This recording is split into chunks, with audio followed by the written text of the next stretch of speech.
Hello friends, आपका स्वागत है हमारे YouTube channel A to Z NCERT facts में। तो आज हम लोग पढ़ने वाले हैं सब जनरल साइंस का एक नया टॉपिक और जो होगा हमारा विटामिन। तो आज हम लोग विटामिन और उसके गुण और विटामिन के स्रोत, विटामिन की कमी से होने वाली बीमारियां और विटामिनों के प्रकार और उसके रासायनिक नाम इत्यादि के बारे में डिटेल अध्ययन करेंगे। तो चलिए शुरू करते हैं आज का हमारा ये क्लास, जो छोटा सा होगा विटामिन का, और इसमें हम लोग सभी चीज़ों को कवर करने का एक सार्थक प्रयास करेंगे। तो जैसा कि आपको पहले से कुछ पता होगा, विटामिन वैसे कार्बनिक पदार्थ होते हैं जिनकी सूक्ष्म मात्रा शरीर के सामान्य जैविक क्रियाओं, विकास और स्वास्थ्य के लिए आवश्यक होती है, उसे विटामिन कहा जाता है। यानी विटामिन ऐसे कार्बनिक पदार्थ होते हैं जिनकी बहुत कम मात्रा शरीर के लिए जरूरी है और उनकी कमी से कुछ ना कुछ बीमारी होती है, उसे हम लोग विटामिन की संज्ञा देते हैं, जो कार्बनिक पदार्थ होते हैं। विटामिन शब्द दो शब्द वाइटल प्लस एमीन से मिलकर बना है, क्योंकि शुरू में वैज्ञानिकों को लगा सभी विटामिन एमीन से बने होते हैं, इसलिए इसे वाइटल एमीन कहा गया। लेकिन बाद में पता चला कि केवल कुछ ही विटामिनों में एमिनो अम्ल होता है, सब में नहीं होता है, और इसीलिए यहाँ से अब इसका शॉर्ट नाम यूज किया जाता है विटामिन। हालांकि विटामिन जो शब्द है, इसका नाम का इतिहास भी एक है।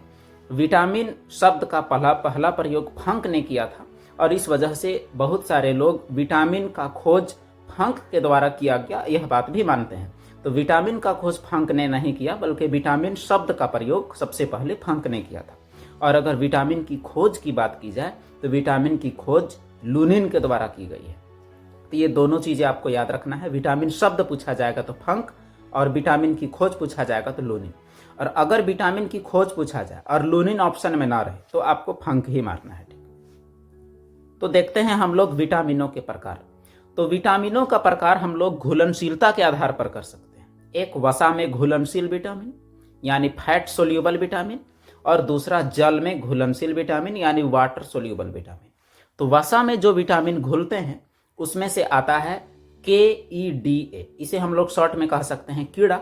कीड़ा वसा में घुल सकता है, यानी वसा में यह चलने नहीं सकेगा। कीड़ा, वसा मीन्स फैट हम लोग कह सकते हैं। तो कीड़ा जो है KEDA, यह वसा में घुलनशील विटामिन होता है। और विटामिन B और C यह जल में घुलनशील होता है। जल में घुलनशील होने की वजह से यह मूत्र के रास्ते शरीर से बाहर आ जाता है, इसलिए विटामिन B और C को हमारे डेली डाइट, रोजाना के आहार में शामिल करना आवश्यक होता है, क्योंकि विटामिन B और C ये दोनों मूत्र के रास्ते से शरीर से बाहर आ जाते हैं। तो अब हम लोग देखते हैं विटामिनों के प्रकार में विटामिन A। तो विटामिन A के बारे में हम लोग तमाम जानकारियां देखते हैं। विटामिन A का रासायनिक नाम होता है रेटिनॉल, और विटामिन A जो होता है हमारा, उसका स्रोत है फल, टमाटर, अंडा, दूध, मक्खन, गाजर, फिश लिवर ऑयल होता है, जैसा कि आप देख सकते हैं। तो ये सब है विटामिन A का स्रोत। और विटामिन A की कमी से होने वाली बीमारियों में रतौंधी होता है, जिसमें रात को नजर नहीं आता है, नाइट ब्लाइंडनेस, और एक बीमारी होता है जीरोप्थेल्मिया। इसमें आंख का कॉर्निया जो हमारा है वो कठोर हो जाता है, और कठोर होने के कारण आंखें सूख जाती हैं। तो विटामिन A, रेटिनॉल, इसका स्रोत और इससे होने वाली बीमारियां। अगला विटामिन है विटामिन B। तो विटामिन B के बारे में आप जानिए कि विटामिन B कॉम्प्लेक्स होता है, जिसमें B1 से लेके B12 तक कुल 8 विटामिन है। क्योंकि B1 से लेके B12 तक लगातार नहीं होता है, इसीलिए विटामिन B कॉम्प्लेक्स में कुल 8 विटामिन होते हैं। तो एक एक के बारे में हम लोग टोटल जानकारी देखेंगे। विटामिन B1 जो हमारा है उसका रासायनिक नाम होता है थायमिन, और इसके स्रोत की अगर बात करें तो अंकुरित अनाज, अंडा, दूध, हरी सब्जियां, तो ये सभी विटामिन B1 के स्रोत हैं। और इससे कमी से होने वाली बीमारियों में एक बीमारी है बेरी बीमारी में भूख खत्म हो जाती है। शारीरिक वृद्धि भी विटामिन B1 की कमी से रुक जाता है। और हम लोग देखते हैं विटामिन B2। तो विटामिन B2 का रासायनिक नाम होता है राइबोफ्लोविन। तो राइबोफ्लोविन विटामिन B2 है, और इसका स्रोत में अगर बात करें तो मांस है, दूध है, अंडे की सफेदी है। मांस में लीवर और किडनी ही केवल आते हैं, दूध और अंडे की सफेद वाला पार्ट केवल। इसकी कमी से होने वाली बीमारी हमारा क्या क्या हो सकता है? तो शारीरिक वृद्धि का रुक जाना यानी बौनापन भी हो सकता है, और मुंह में लगाम हो जाना, त्वचा में जलन होना, ये सब विटामिन B2 की कमी से होने वाली स्वास्थ्य समस्याएं हैं। विटामिन B3 की बात करें तो रासायनिक नाम इसका नियासिन है, और विटामिन B3 टमाटर, पत्ते वाली सब्जी, मांस, आलू इत्यादि में पाए जाते हैं। और विटामिन B3 की कमी से एक बीमारी होता है जिसे पेलाग्रा कहते हैं। पेलाग्रा में त्वचा में दाद होता है और पाचन क्रिया में गड़बड़ी भी विटामिन B3 की कमी से हो सकती है। तो ये रहा आपका विटामिन B3। अब हम लोग आगे बढ़ते हैं विटामिन B5। विटामिन B5 का रासायनिक नाम है पेंटोथेनिक अम्ल। तो पेंटोथेनिक अम्ल जो है हमारा विटामिन B5 वो दूध, अंडा, यीस्ट और मांस में पाया जाता है। और अगर इसकी कमी से होने वाली अगर बीमारी की बात करें तो बाल सफ़ेद होना विटामिन B5 की कमी से होता है। और इसके अलावे मंद बुद्धि, बेवकूफ़ होना, यानी मंद बुद्धि दिमागी रूप से जो स्वास्थ्य समस्या है वह भी विटामिन B5 की कमी से होता है। अब विटामिन अगला है हमारा विटामिन B6। तो विटामिन B6 का रासायनिक नाम है पायरिडॉक्सिन। और ये पायरिडॉक्सिन विटामिन B6 जो है इसका स्रोत है अनाज, यकृत और मांस। तो इन सभी में विटामिन B6 होता है। इसकी कमी से होने वाली रोगों की बात करें तो शरीर का भार का कम होना, त्वचा रोग होना, ये दोनों समस्याएं विटामिन B6 की कमी से हो सकती हैं। अगला विटामिन है हमारा विटामिन B7। तो विटामिन B7 का रासायनिक नाम की बात करें तो वो बायोटिन है। और इसके स्रोतों में अनाज हो सकते हैं, अनाज के साथ वेजिटेबल्स हो सकते हैं। तो अनाज और वेजिटेबल्स बहुत सारे हैं जो विटामिन B7 उसमें पाए जाते हैं। और इसकी कमी से बालों का झड़ना, ये सब स्वास्थ्य समस्या आता है।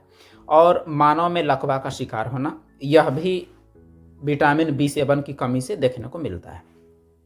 अगला विटामिन है हमारा विटामिन B11।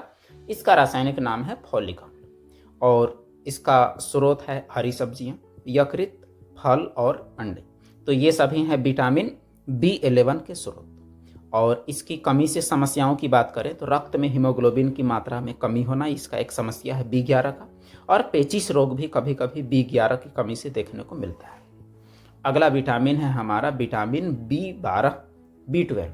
रासायनिक नाम है साइनोकोबालामिन, क्योंकि इसमें कोबाल्ट की मात्रा होती है। यह भी एक फैक्ट है कौन सी विटामिन में कोबाल्ट होती है। इसका स्रोत है मांस, मछली, अंडा और दही। तो ये सभी विटामिन B12 के स्रोत हो सकते हैं। B12 की कमी से होने वाली बीमारी की बात करें तो खून की कमी अर्थात एनीमिया इससे हो सकता है।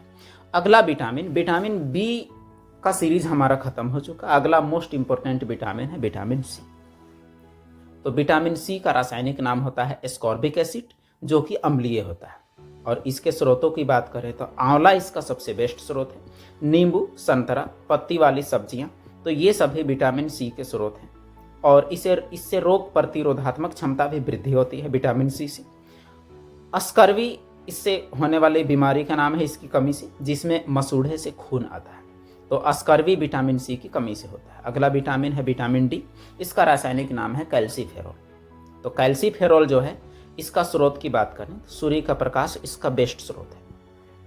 अंडा, मछली का यकृत तेल, तो ये सब इसके स्रोत हैं। और इसकी कमी से होने वाले बीमारी की बात करें तो होता है रिकेटस यानी सूखा रोग। और कमजोर दांत और दांतों का सड़ना, यह भी विटामिन D की कमी से होता है। अगला विटामिन है हमारा विटामिन E। विटामिन E को ब्यूटी विटामिन भी कहा जाता है। विटामिन E का रासायनिक नाम होता है टोकोफेरोल। तो टोकोफेरोल जो है वो दूध, मक्खन, अंकुरित गेहूं और पत्ती वाली सब्जियां और वनस्पति तेल इत्यादि में ये विटामिन E पाया जाता है। तो विटामिन E की कमी से जनन शक्ति में कमी आती है। इसे ब्यूटी विटामिन भी कहा जाता है। तो विटामिन E का संबंध ब्यूटी विटामिन से है, इससे जनन शक्ति में कमी आती है। और इसका रासायनिक नाम टोकोफेरोल होता है। अगला विटामिन है हमारा विटामिन K। और विटामिन K का रासायनिक नाम होता है फिलोक्विनोल। तो विटामिन K टमाटर, पत्ती वाली सब्जियां, वनस्पति तेल इत्यादि में पाया जाता है। विटामिन K कई कारणों से महत्वपूर्ण हो जाता है, जिसमें से सबसे इम्पोर्टेंट कारण है विटामिन K की कमी से रुधिर का थक्का नहीं जमता है। और रुधिर का थक्का नहीं जमने से घाव जल्दी नहीं भरता है। विटामिन K की कमी से शरीर में ऐंठन होता है। तो ये सब समस्याएं हैं विटामिन K का। तो एक तरह से देखा जाए तो रक्त का थक्का न जमना हीमोफीलिया कहलाता है। तो विटामिन K की कमी से हीमोफीलिया, जिसे शाही रोग भी कहा जाता है, वो होता है। तो ये रहा आपका विटामिन A से लेकर विटामिन K तक विटामिन बी कॉम्प्लेक्स के साथ साथ सारे विटामिनों का एक संक्षिप्त जानकारी, जिसमें हम लोगों ने प्रयास किया कि विटामिन के बारे में सारी जानकारी आपको दे दिया जाए, जो कोई भी एग्जाम हो, कॉम्पिटिटिव एग्जाम, प्रतियोगी एग्जाम में आपको काम में आए। तो विटामिन के बारे में जानकारी इतना ही, और ऐसी ही जानकारी के लिए हमारे channel A to Z NCERT fact से जुड़े रहें और बाकी ज़रूरतमंद लोगों को भी बताएं और इससे आप लाभान्वित हो। हम लोग फिर मिलेंगे अगले वीडियो में। धन्यवाद।